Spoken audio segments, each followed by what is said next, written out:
আসসালামু আলাইকুম রহমতুল্লাহি ওবরকাতু। টেকনিক্যাল সোয়াক ইউটিউব চ্যানেলে আপনাদের সবাইকে স্বাগতম। প্রিয় দর্শক, আমাদের অনেকের ফোন আছে হঠাৎ করে স্লো হয়ে যায়। দেখুন, আমি আমার ফোনটা কিন্তু এই যে সোয়াইপ করতেছি, বাট দেখুন স্লো কিন্তু আস্তে আস্তে কিন্তু যাচ্ছে, এটা কিন্তু আরও দ্রুত যাবে।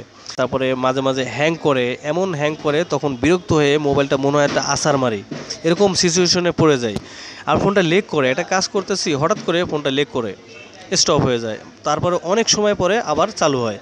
তো এই সমস্যা যদি আপনাদের ফোনে হয়ে থাকে তাহলে এটা কিভাবে সমাধান করবেন, তো আমি আমার ফোনে এটা দেখতে পারতেছি। তার জন্য আমি একটা ভিডিও, একটা টিউটোরিয়াল বানাচ্ছি আপনাদের জন্য, যাতে আপনারা এই সমস্যা পড়লে আপনারা এটা সমাধান করতে পারেন।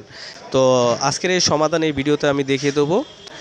চ্যানেলে নতুন হয়ে থাকলে অবশ্যই চ্যানেলটি সাবস্ক্রাইব করবেন, আর ফেসবুক পেজটি ফলো না দিলে ফেসবুক পেজটিও ফলো দিয়ে আসবেন, কারণ আমি আমার ফেসবুক পেজ এবং ইউটিউব চ্যানেলে এরকম ইনফরমেটিভ ভিডিও আপলোড করে থাকি, যেটা আপনাদের জন্য অনেক অনেক কাজে আসবে। তো কথা না বলে এখন সরাসরি চলে যাচ্ছি মূল ভিডিওতে।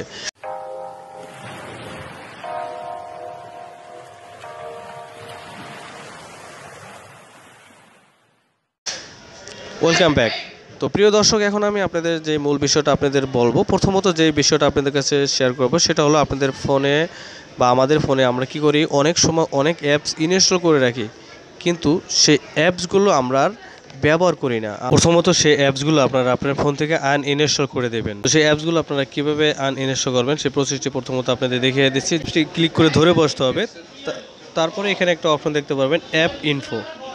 এই অ্যাপ ইনফোর পরে এটা ক্লিক করে দেবেন। ইনফোর পরে ক্লিক করার পরে আপনারা এখান থেকে চলে যাবেন ফোর্স স্টপে একটা ক্লিক করে দেবেন। ফোর্স স্টপে ক্লিক করে প্রথমত এইভাবে ফোর্স স্টপ করবেন। পরে এখান থেকে স্টোরেজে ক্লিক করবেন। স্টোরেজে ক্লিক করার পরে এখান থেকে অপশন দেখতে পারবেন ডাটা ক্লিয়ার। এই ডাটা ক্লিয়ার করে দিলেই কিন্তু আপনার ফোনের থেকে যত অ্যাক্সেস আছে, যত পারমিশন আছে, সবগুলো এখান থেকে ডিলিট হয়ে যাবে।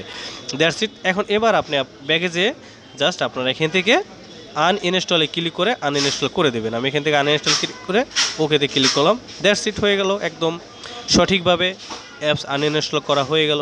এবার আমি আপনাদের দেখাবো 2 নাম্বার সেটিংস। এখন যে কাজটা করবেন, আপনি আপনার ফোন থেকে সেটিংসে চলে যাবেন। এখান থেকে আপনার ফোনের সেটিংস থেকে চলে যাবেন হলো অ্যাপসে। এখানে আমি আমার অ্যাপসে চলে যাব। তারপরে এখান থেকে আপনার ফোনে যতগুলো অ্যাপস আছে সব অ্যাপস আপনার এখানে দেখা যাবে। যত অ্যাপসগুলো ইনস্টল করছেন সবগুলো এখানে দেখা যাবে। এখন কথা হলো, এখান থেকে আপনাদের অ্যাপস থেকে ফোর্স স্টপ করে ডাটা ক্লিয়ার করে দিতে হবে। যেমন এখান থেকে পিক্সেল ল্যাব তারপরে ক্লিক করে দেবো। তারপরে এখান থেকে ফোর্স স্টপ করে দেবো। তারপরে এখান থেকে স্টোরেজে ক্লিক করে ক্লিয়ার ডাটা করে দেবো। তাহলে কী হবে, আমাদের ফোন থেকে এই ডাটা ক্লিয়ার হয়ে যাবে।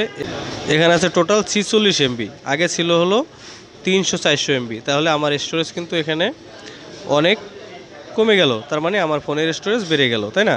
তো মেন হলো হ্যাং করা বা স্লো করার কারণ হলো যে আমার ফোনের যে জায়গা থাকে, যে স্টোরেজ থাকে, সেটা কিন্তু ফোনে ফিল আপ হয়ে যায়। যেমন কারো ফোনে থাকে 32 GB, 64 GB। যাদের ফোনে স্টোরেজ কম থাকে, তাদের ফোনে যখন ভিডিও, ফটো এগুলো তুলে এগুলো শেষ হয়ে যায়, জায়গাগুলো শেষ হয়ে যায়, তখন কিন্তু ফোনটা হ্যাং করা বা স্লো করতে শুরু করে।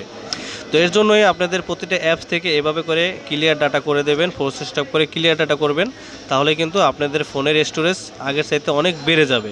অনেক ফাস্ট হয়ে গেছে, দেখুন এই যে অনেক ফাস্ট হয়ে গেছে। ভিডিওটি ভালো লাগলে লাইক দিয়ে চ্যানেলটি সাবস্ক্রাইব করতে ভুলবেন না।